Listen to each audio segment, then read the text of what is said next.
Então, eu dou início à aula de hoje, em que procuraremos nos concentrar no que podemos chamar, com alguma liberdade, de teoria do discurso que Platão desenvolve na parte final do Diálogo Sofista, que não é só uma teoria da predicação, é também, mas não só. Por isso, me parece vantajosa essa expressão, ainda que seja muito contemporânea, teoria do discurso, porque ela abrange também uma teoria da significação que é consideravelmente desenvolvida também e simultaneamente com a teoria da predicação que aqui encontramos. Eu inicio com esta citação número 11, porque ela realiza para nós novamente uma aclimatação à sessão anterior do diálogo, em que houve o desenvolvimento da comunidade de gêneros e com destaque para o gênero do outro, porque afinal de contas é o gênero do outro ou a existência do não ser como diferença inteligível que funda a própria comunidade de gêneros, porque o outro é a condição para haver a participação horizontal em suas várias modalidades. Então eu abro aspas, porque é também uma citação que já faz a transição do plano eidético para o plano discursivo, o plano do logos. Leio. Para se poder refutar um logos, é preciso que se examine a cada vez como os diferentes aspectos de um mesmo ser, objeto, são visados, segundo a perspectiva parcial daquele discurso preciso que está em questão. É preciso estabelecer o que é o mesmo e o que é o outro. Notem aí o quanto já há uma aplicação ao discurso dos gêneros maiores. O gênero maior do mesmo e o gênero maior do outro. Então é preciso, releio, estabelecer o que é o mesmo e o que é outro com relação a cada ser, objeto, fazendo com que a determinação das diferenças, a multiplicidade dos não seres, sirva para iluminar também a multiplicidade de seres que está em volta de cada ser. Sempre pelo viés do que é dito sobre ele, dito em um discurso, em um logos. Daí a importância de confrontar, nós veremos expresso com todas as letras a seguir, os vários discursos, os vários logoi. Então, sempre pelo viés do que é dito sobre ele, pelo entrelaçamento de seres, formas expresso nos argumentos, nos discursos, nos logoi. E ainda é preciso manter a identidade própria de cada coisa, de modo a que ela não seja ameaçada pelas diferenças que a constituem. Fim de citação. A partir daqui, eu passo, então, à seção que se inicia a partir de 259D, e vai até 264b, que em algumas edições, como nessa dos Pensadores, também na francesa, traduzida pelo Dias, está intitulada como Aplicação à questão do erro na opinião e no discurso. Nesta sessão, o estrangeiro inicia dizendo, é a nossa citação número 2. Na verdade, meu caro amigo, esforçar-se por separar tudo de tudo não é apenas ofender a harmonia, mas ignorar totalmente as musas e a filosofia. Fim de citação. O que lemos logo nas primeiras palavras dessa sessão é que supor que nada se une a nada, é que supor que tudo é separado de tudo, é amusical e antifilosófico. É alogos.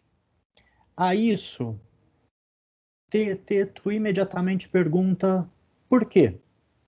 Ao que o estrangeiro responde relacionando o discurso, o logos, com a associação ou combinação das formas, sendo esta, a simploque, o fundamento primordial do discurso. A questão de Teeteto sobre por que separar tudo de tudo é amusical e antidiscursivo, a logos, o estrangeiro responde dizendo que, é a nossa citação número 3, é a maneira, leio, é a maneira mais radical de aniquilar todo o discurso, isolar cada coisa de todo o resto, pois é pela mútua combinação, simploque, das formas que o discurso nasce. Fecha aspas.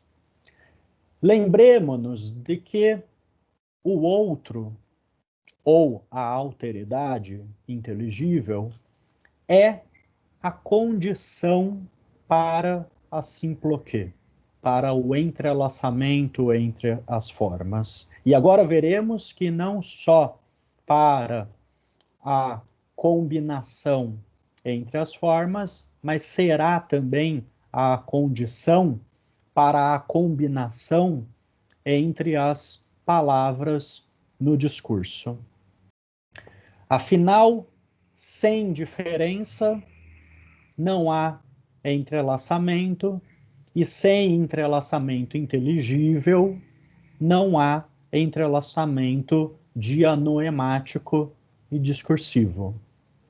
A diferença, assim, é precisamente a condição para a participação entre as formas em suas várias modalidades de participação e dizer que sem a diferença não há discurso implica em considerar a um só tempo que sem a diferença, é isso que o sofista faz, postulando uma indiferença absoluta, sem a diferença, não há conhecimento, não há episteme, nem ética, nem filosofia.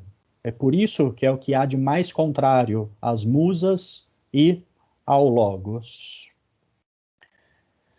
Assim foram também posições filosóficas que sustentavam uma indiferença absoluta, tanto do lado dos sofistas, como do lado de filósofos pluralistas, que postulavam uma equivocidade irrestrita no discurso, foram todos logoi que precisaram ser combatidos ao longo da investigação dialética.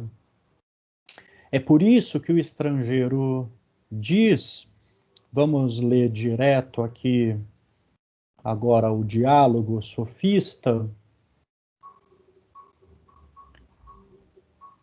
Eu vou mudar a tela só rapidamente. É por isso que nesta passagem em que o estrangeiro diz a partir de 260A, nós encontramos o seguinte: a respeito disso que observávamos de ser necessário combater a indiferença absoluta no conhecimento, no discurso e na opinião. Vês, pois, como era oportuno, como o fizemos há pouco, lutar contra essas pessoas e constrangê-las a aceitar a associação mútua. Oportuno para quê? Para assegurar ao discurso lugar no número dos gêneros do ser. Privarmos-nos disso com efeito seria, desde logo, perda suprema, privar-nos da filosofia. Observem que a posição defendida aqui é que, na ausência de uma noção de diferença inteligível, não há racionalidade. Continuo. Além disso, é-nos necessário agora definirmos a natureza do discurso, a physis do discurso. Se dele fôssemos privados, recusando-lhe absolutamente o ser, isso significaria negar-nos toda a possibilidade de discorrer sobre o que quer que fosse.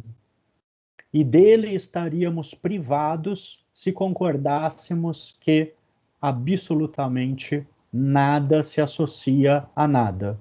É a tese da indiferença absoluta. O mais notável aqui, parece-me, é que o logos precisa, de algum modo, participar do ser.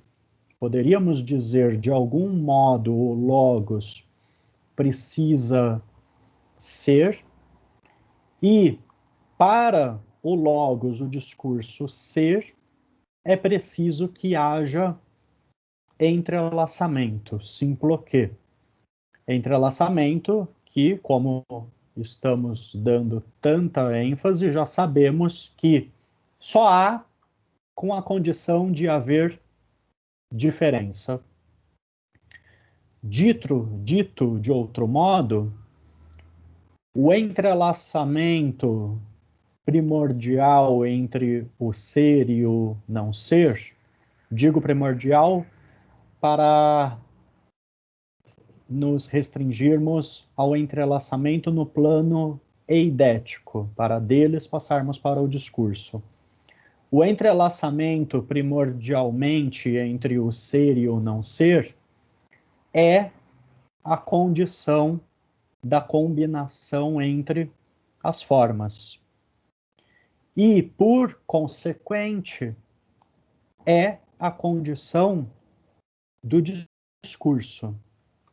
De maneira que, inversamente, a ausência de entrelaçamento entre o ser e o não ser, ou ainda de maneira mais abrangentemente pervasiva, a ausência de entrelaçamento entre os seres e os não seres teria como decorrência, a negação absoluta do real e do discurso.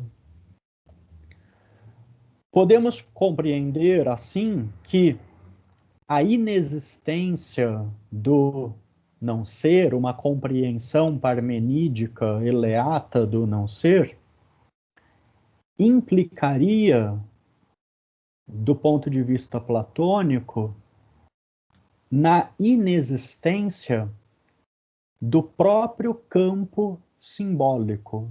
Para me referir aqui à dimensão da linguagem que tem lastro no real, que tem lastro no plano eidético, como campo simbólico. A inexistência do não ser implicaria, em outras palavras, também na impossibilidade de qualquer acesso por parte do pensamento ao próprio real. Ou ainda podemos dizer a negação de um dinamismo entre as formas implica na negação de qualquer acesso ao real e na negação do dinamismo do próprio discurso. Porque, afinal, o discurso se limitaria ou num discurso mínimo tautológico, que só falaria do ser que ele é, ou se limitaria, o que é também considerável limitação, num relativismo decorrente da indiferença absoluta, como ocorre do lado dos sofistas. Em outras palavras, o que o estrangeiro nos disse agora foi que, para não haver liquidação do real e do simbólico, ou seja, para não haver liquidação do campo eidético e do campo discursivo, é preciso que o discurso guarde lugar no gênero do ser. Do que decorre que, se o discurso precisa ser, ele também precisa não ser. Ele também precisa participar do não ser. Pois tudo o que é de algum modo, de outros tantos modos, também não é. A próxima passada argumentativa do diálogo explicita que essa exigência, sem a qual recaímos num puro relativismo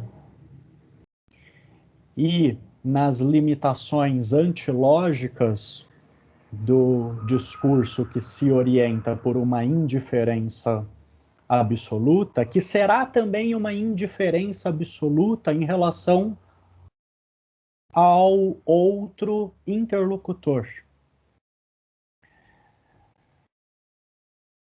A próxima passada, então, retomo, explicita que essa exigência de que o discurso precisa, então, participar tanto do ser como do não ser, será a condição para haver aquilo que será chamado de qualidade, de poion do discurso. Ou seja, será a condição para que haja a verdade e a falsidade no discurso. Porque negar a participação do discurso no não ser, como os sofistas faziam, concede ou concederia que qualquer coisa se unisse a qualquer coisa indiscriminada e arbitrariamente. Ainda que é o que do lado de Platão ele considera no que os sofistas incorriam, ainda que ao custo da liquidação do real, da inteligência, do conhecimento, do próprio logos, da ética e da polis. Ainda que o preço fosse o de condenar à morte o filósofo e de expulsá-lo da cidade. Diante disso, a tarefa cogente é a de definir o logos, a de definir o discurso, que se dará juntamente com uma definição da opinião, da doxa, para averiguar mais precisamente não só se o ser se associa à opinião e ao discurso, mas também e principalmente se o não ser se associa ao discurso, à opinião e sempre, quando falamos isso, ao pensamento, à dianoia, porque afinal de contas o logos aqui, o discurso, está sendo pensado como dianoia, como raciocínio discursivo. Daí, leiamos uma passagem seguinte, em que o estrangeiro nos diz, já passo aqui para a coluna da direita. Muito bem, resta-nos agora examinar se ele, aqui é o ele, é o não ser, se associa à opinião e ao discurso. Por quê? Se ele não se associa, segue necessariamente que tudo é verdadeiro, como pretendiam os sofistas, como pretende qualquer relativista. Mas, uma vez que a ele se associe, então a opinião falsa e o discurso falso serão possíveis. É notável aqui, né, como um relativismo irrestrito, ele desconsidera a alteridade, desconsidera o outro, desconsidera a diferença. Continuo. O fato de serem não seres o que se enuncia ou se representa, eis o que constitui a falsidade, quer no pensamento, na dianoia, quer no discurso, no logos. E o Teteto diz, com efeito, concorda. Ora, se há falsidade, pseudos, há engano, ápates. O Teteto concorda, sim. E vejamos o que está na sequência. Aqui eu passo para o handout, porque eu transliterei algumas palavras-chave que aparecem logo aqui no começo da página 194. Essa já citação número 5. E desde que há engano, ápates, há em tudo, inevitavelmente, imagens, reidolon, cópias, ícones, reikonon, e simulacros, fantasias.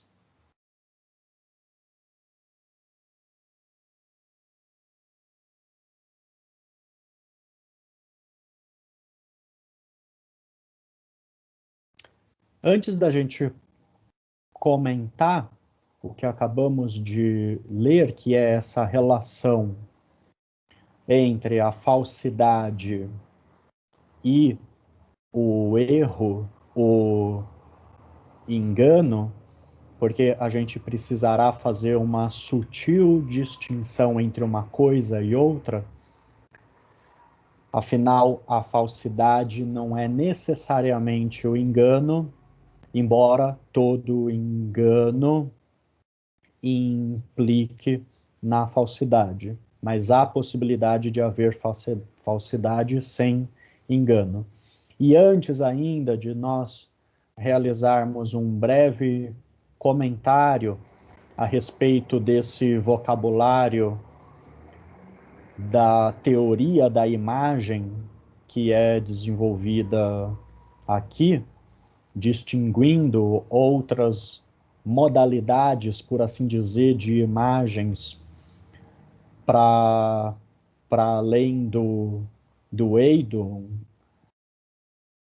eu ainda observo que a respeito dessa sobreposição entre o plano eidético e o plano discursivo, nós precisamos, desde já, estarmos atentos para não supormos, conforme eu procurava tanto enfatizar na aula passada, nós não podemos supor que a relação entre um plano e outro, o plano das ideias e o plano do discurso, é uma relação unívoca ou simplesmente especular. É claro que aos discursos se aplicam princípios semelhantes àqueles que orientam as associações e não associações das formas. Mas os princípios que regem as ligações das formas não se aplicam exatamente do mesmo modo, embora se apliquem, ao discurso. O problema, então, é um problema dialético, de distinguir também essa instância de diferenças entre o plano eidético e o plano linguístico. É o problema de discernir como as formas, por um lado, e as suas ligações tornam o discurso possível, mas sem, por outro lado, projetarmos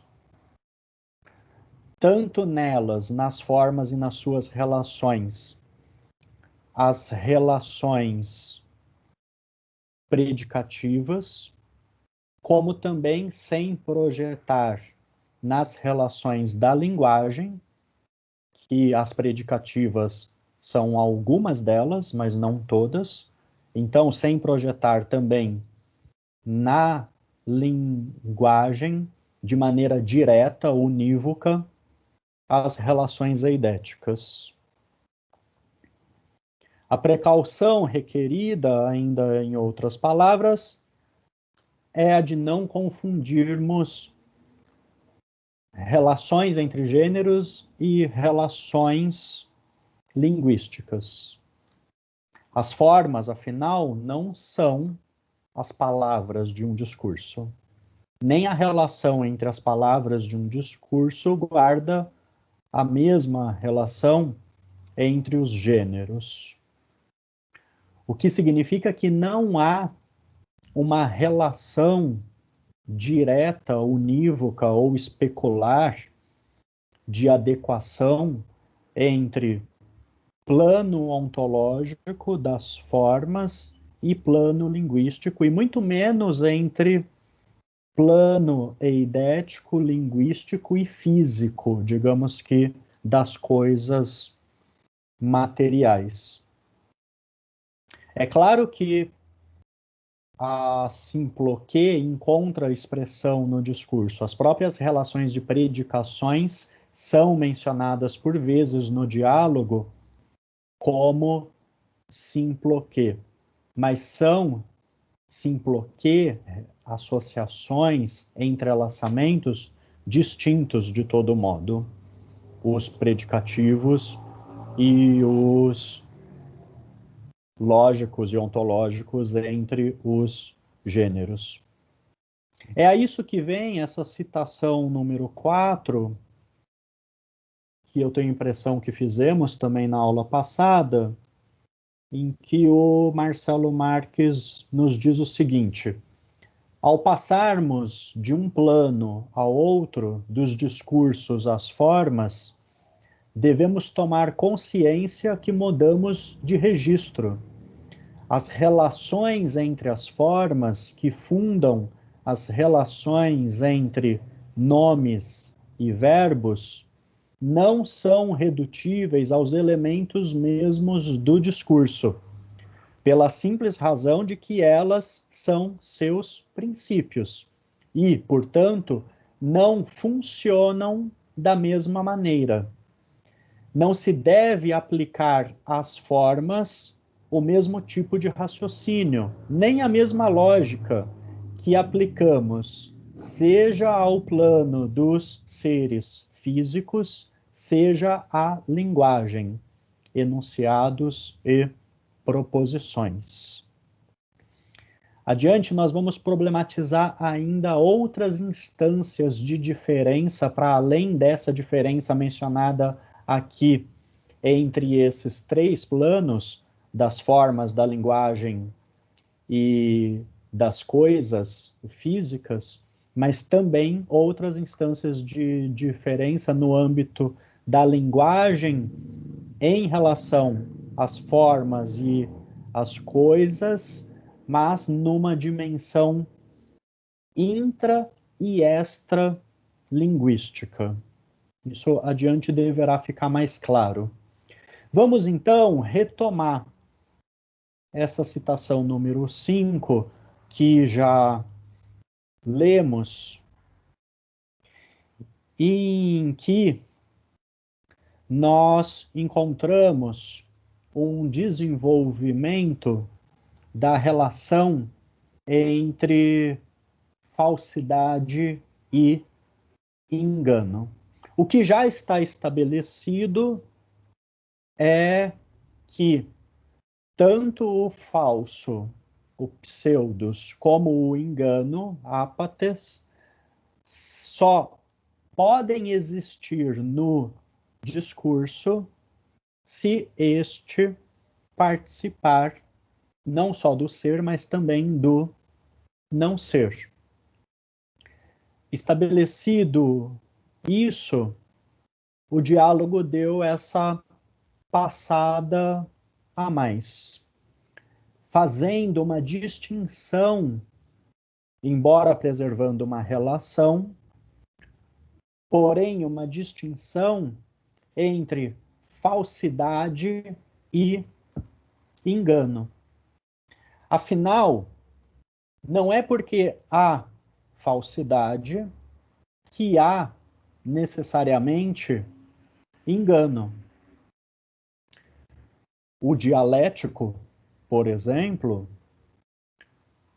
guarda ciência de que está diante do falso quando ele está diante de uma imagem.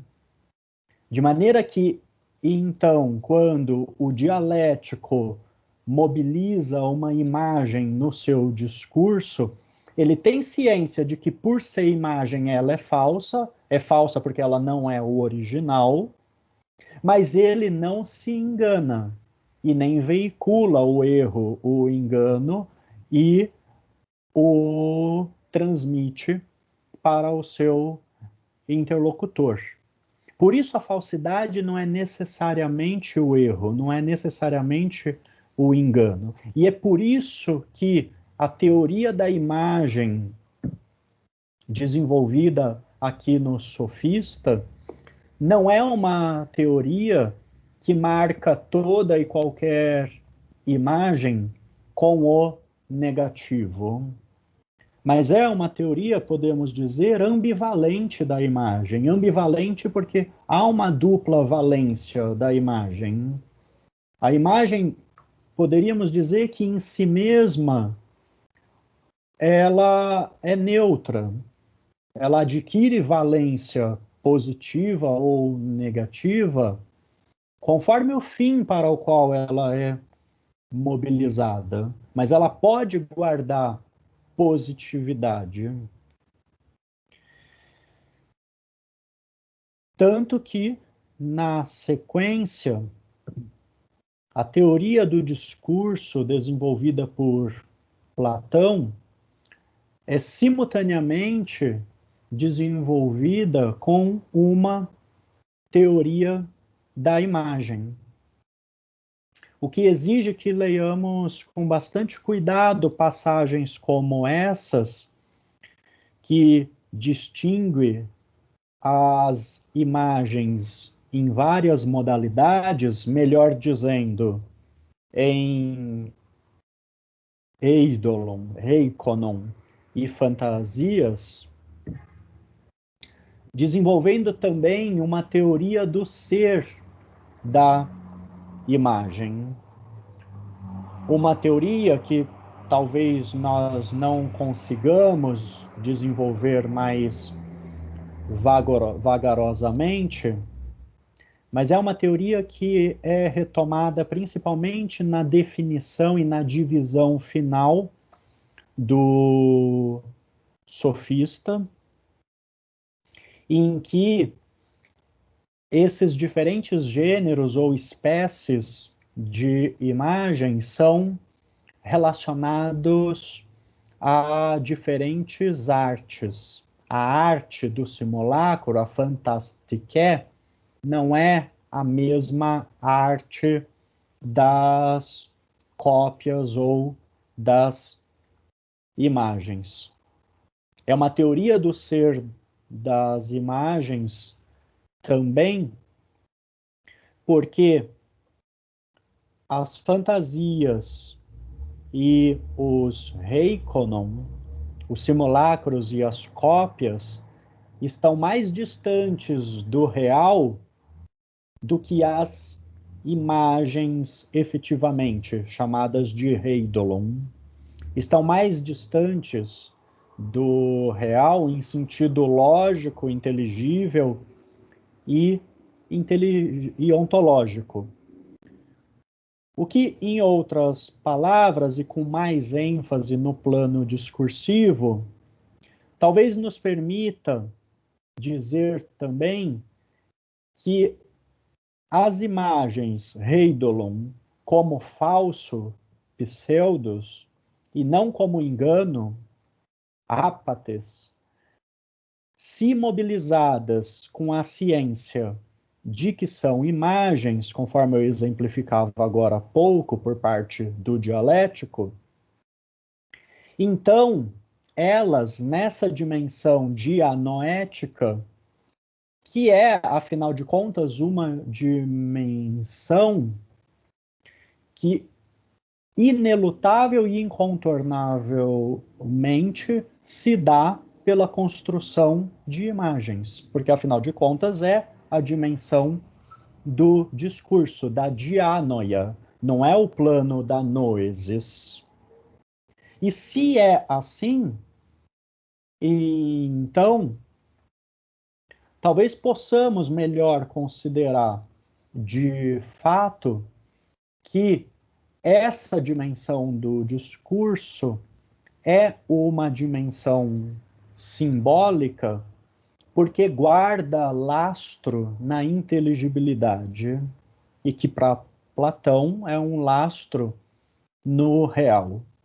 E já as cópias e os simulacros, com uma defasagem de inteligibilidade e ontológica maior do que a imagem em relação ao original, quando tomadas cópias e simulacros, não só como falsos, mas como erros, como enganos, E então,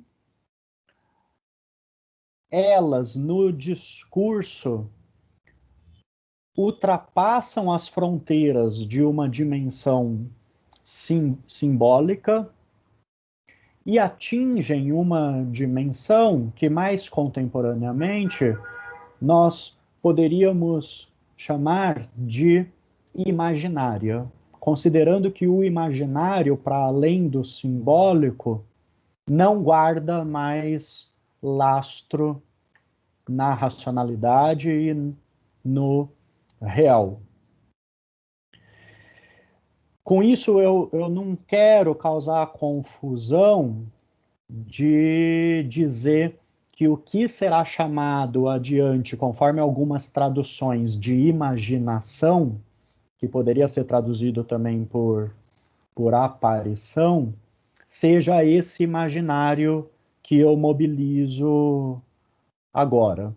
Eu só estou mobilizando aqui essas noções mais contemporâneas de real, simbólico e imaginário para exemplificar melhor essa defasagem entre imagens, cópias e simulacro.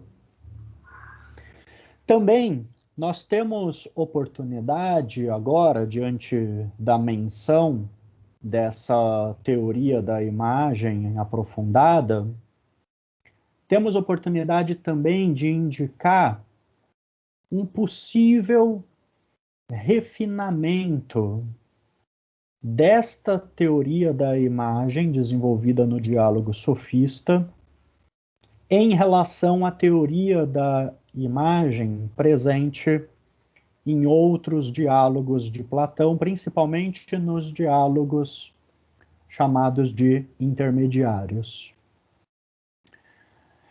Aliás, notemos que desde as primeiras linhas do sofista, uma teoria da imagem já tinha aparição, com a menção da imagem de uma divindade associada à personagem estrangeiro de Eleia.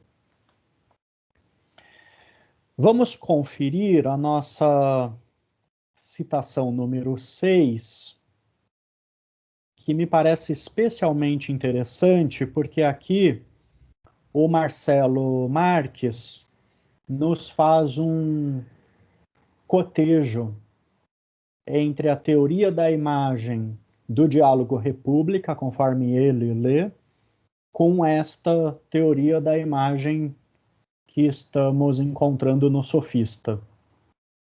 Abro aspas. É interessante ainda observar que Sócrates, personagem Sócrates, na sua formulação da questão sobre o Deus, no final do livro 2 da República, que é bem aquele contexto de crítica à poesia homérico-hesiódica, opera lá, Sócrates opera dentro de uma certa compreensão eleata do falso e da imagem. Uma compreensão pré-parricídio, poderíamos dizer. Em uma observação genérica, ele faz equivaler pura e simplesmente o falso e a imagem, como se toda imagem fosse simulacro. O que certamente não é verdade para o estrangeiro de Eleia, alguns diálogos depois. Como sabemos, um dos pontos cruciais do movimento argumentativo do sofista é a formulação de uma teoria da imagem, na qual se distinguem claramente eidolon, isso aqui é transliteração por conta do Marcelo Marques, eidolon, reikon e fantasma, que vou traduzir respectivamente por imagem, ícone, a nossa tradução dos pensadores traduz por cópia, ícone, que é eikon, e simulacro. Num primeiro momento, de uma perspectiva estritamente eleata, a imagem será analisada em seu ser aporético como um insólito entrelaçamento de ser e não ser. Entretanto, para superar a perspectiva eleata, na qual a imagem é um ser aporético, isto é, sem solução, o estrangeiro irá cometer o parricídio e resolver o impasse dos diferentes modos de ser da imagem, superando a posição do Sócrates da República. Podemos então dizer que o estrangeiro abre a perspectiva de uma nova justificação teórica para que o filósofo possa assumir sua ambiguidade, seu movimento próprio, suas transformações, poderíamos dizer seu dinamismo, né? No âmbito de uma ontologia mais complexa, mais sutil, onde a alteridade não é sinônimo de falsidade, mas condição para sua aparição no discurso. A alteridade, condição para a aparição no discurso da falsidade. Não só condição para o discurso falso, mas para todo discurso, a alteridade, né? Condição para todo e qualquer discurso. Em outras palavras, isso quer dizer que a alteridade, a diferença, é condição para a racionalidade. Condição, finalmente, para a ciência discursiva das ideias. Fim de citação. Eu gosto muito dessa passagem porque dela poderia se desdobrar um excelente projeto de doutorado, de pós-doutorado, um projeto de pesquisa consideravelmente interessante pela obra platônica e dispondo como chave interpretativa uma possível divisão entre diálogos em que há uma teoria da imagem e das ideias, digamos que pré-parricídio e pós-parricídio.